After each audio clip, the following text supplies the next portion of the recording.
Hello neighbors, it's Brad here at eTrailer, and today we're taking a look at installing the CURT Class 1 Trailer Hitch Receiver on a 2015 Lexus GS 350.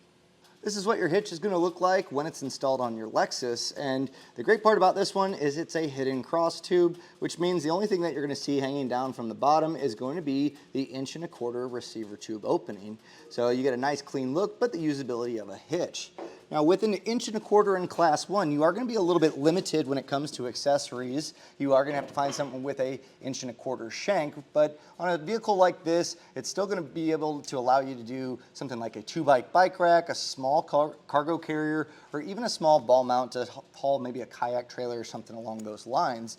All of those accessories are going to stay in place with a 1/2" pin and clip. This is not included with the hitch, but generally when you pick up accessories, they'll have them already included. If you plan on leaving your accessory in your receiver tube opening, I highly recommend picking up a locking pin and clip, and that way you can lock this in place and it'll be a deterrent. That way no one's walking by and just taking those accessories.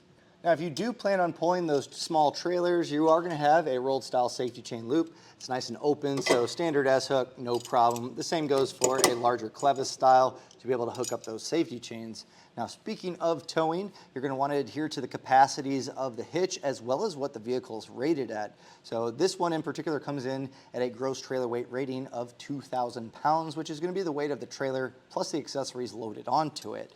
Again, check your vehicle's owner's manual to see what it's capable of, and also keep in mind all of the accessories that you'll be loading, such as a ball mount and a ball, also needs to be part of that weight capacity when looking at it.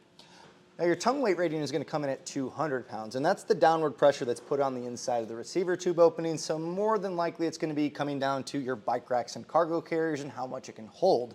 So with that, generally by the time you have 2 bikes and a bike rack on, that's going to be pretty close to capacity, so make sure that you're taking track of the weight of the bikes as well as the bike rack. You really are limited to generally 2 bikes or at least a hanging style if you need more with this 1.25". The same goes for the cargo carrier. Just make sure that you're not overloading that. And something else that's important is making sure that it's going to fit on your vehicle. As far as ground clearance goes, from the top of the receiver tube opening to the ground, it's coming in at 10 inches. So it's not actually that low of clearance with a sedan like this, but it really comes into play when choosing, if you get a ball mount to tow that small trailer, you can use that measurement to determine whether or not you need a rise or a drop by measuring from the ground to the top of the coupler of your trailer and then comparing it with that 10-inch measurement, and that'll give you the math to figure out the rise or drop necessary. Something else that I'll point out is with those suspended accessories like cargo carriers and bike racks, it's going to extend the length of the vehicle. So as you go up an incline, those are going to tilt towards the ground first. So definitely something to keep in mind when going up large inclines or over large bumps. You want to make sure you don't bottom out your accessories. Now, if you're installing this yourself, you might have noticed that they put the difficulty at a 10 out of 10. And generally when you're removing a fascia, that instantly goes to a higher number of difficulty, but this one's fairly easy to get the fascia removed. It's not that much hardware to do, and you could do this in your driveway or garage. I would give yourself a couple hours just to be safe and maybe have an extra set of hands that's able to do that with you. So for DIYers, definitely follow along. We'll make sure you get your hitch installed. But if you watch the video and decide this is maybe beyond your scope, maybe you don't have the place to do it, the want to do it, or the tools to do it, no worries. You can use our dealer locator to find someone close to you to get the hitch installed. And that way you can still take this vehicle and hitch on a vacation or whatever adventure you go on. We'll begin our installation underneath the rear portion of the vehicle. In order to get our fascia taken off to bolt up our hitch, there's going to be quite a bit of fasteners that we're going to be taking down. So I recommend having a nice organized spot to keep all of them. That way it makes reinstallation that much easier. And when you're heading under there, grab a flathead screwdriver to be able to pop out some plastic push pins, a trim panel tool if you have one. You can omit that flathead if that's the case, and a 10mm socket.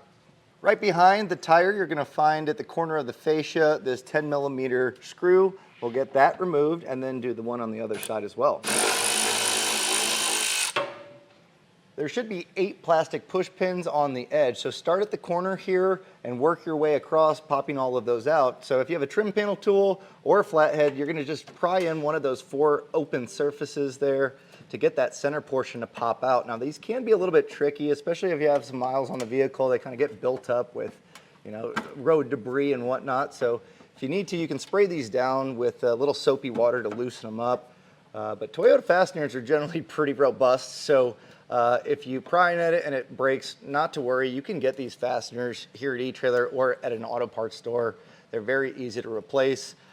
So we will need to get these popped out, and this one's fighting me pretty good already. So once you get that center portion popped down, you should be able to get the whole thing taken out. If it does separate into two pieces, not to worry, just make sure that you get both pieces taken down. And they're going to look like that. So the remaining of them are going to be just along the rear diffuser, so we'll get those taken down. Now open up your trunk and you're going to find these covers. These are going to be protecting screws that are attaching the fascia as well. So on the bottom side there's an open slot. So with either a trim panel tool or a flathead, just be careful here. You don't want to scratch your paint. Just pry this back and that way we can gain access. I believe it to be a 10 millimeter. We'll have one on each side, so we'll get these removed.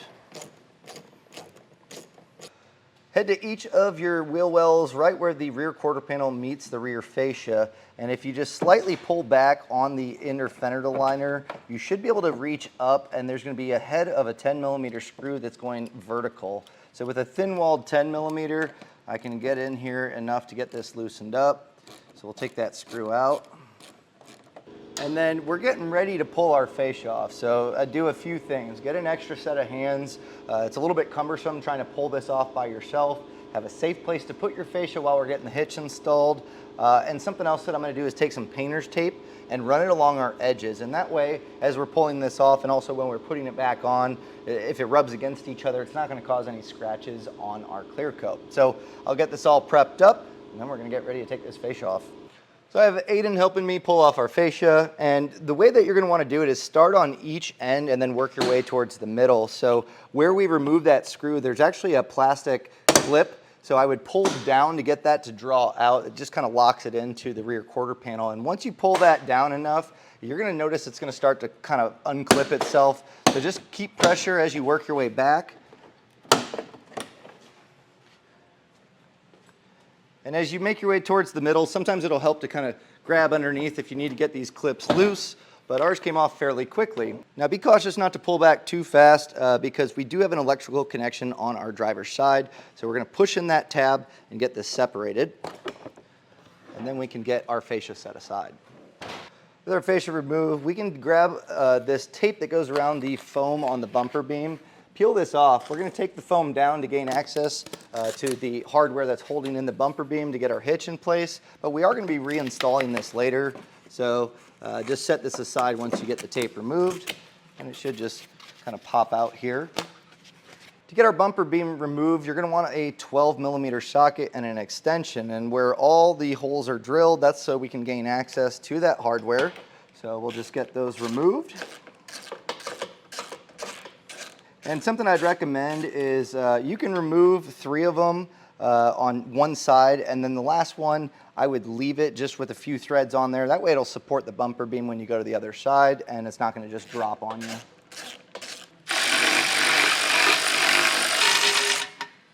And with those removed, we'll take our bumper beam and all of our hardware, and we're just going to set it aside right now because we're going to get our hitch put up, and then this is going to go right on top of it.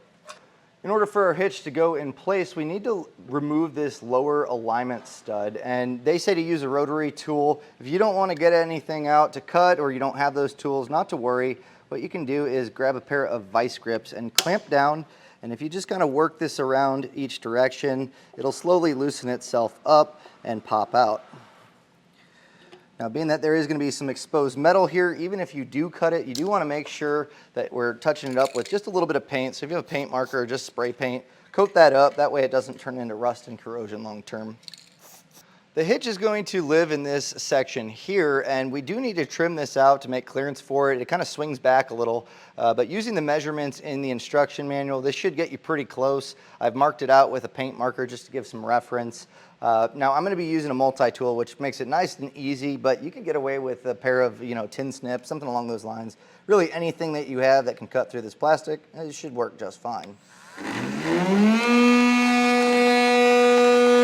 Now's a good time to take a file or even just the back end of a knife blade and just get these burrs knocked down, get it nice and clean looking. So I followed the instructions as far as getting this cut out, and as I hold this up, if I was to do it again, it's really kind of minor in the grand scheme, but we really didn't need to go that wide. It does account for a little bit of side-to-side movement, but really all you need to do is cut wide enough for this portion to fit. So if you measure that, you can trim a little bit less. Again, you're really not going to see it, but just something that I'll point out. So at this point, I have this kind of mocked up in place here. I'm going to go ahead and grab my bumper beam. And you might want an extra set of hands. It's going to get a little bit cumbersome here.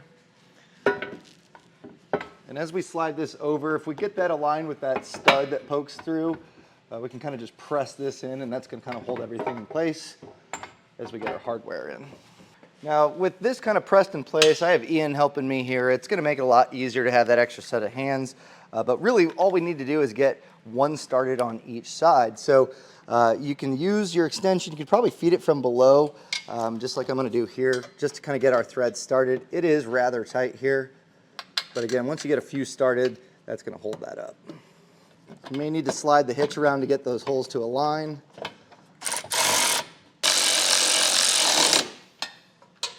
Now, when getting this all in place, I definitely recommend trying to get them all threaded in loosely so they all line up. And you may have to shift the hitch and the bumper beam a little bit just to get this to really draw in. But at this point, once we get them all started, then we can snug them down. You don't need to get crazy here because we're going to be coming back with our torque wrench to get them properly torqued.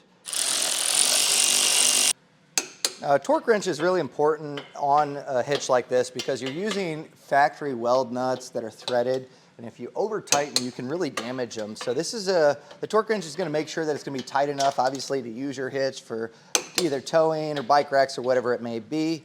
So it'll be tight enough to do that, but not too tight, putting stress on it and potentially causing damage. So if you need a torque wrench, we have them available here at eTrailer. You can generally go to an auto parts store and rent one for free. But again, this is going to give you that peace of mind knowing that it's installed properly. So with those torqued down, we've officially installed the hitch. We can take our impact foam for our bumper beam, and if you want, you can tape it up with some electrical tape just to kind of hold it in place. But from here, it's just going to be putting our fascia back on in the reverse order that we took it off. So we'll get this all put together, and then we're ready to use our hitch.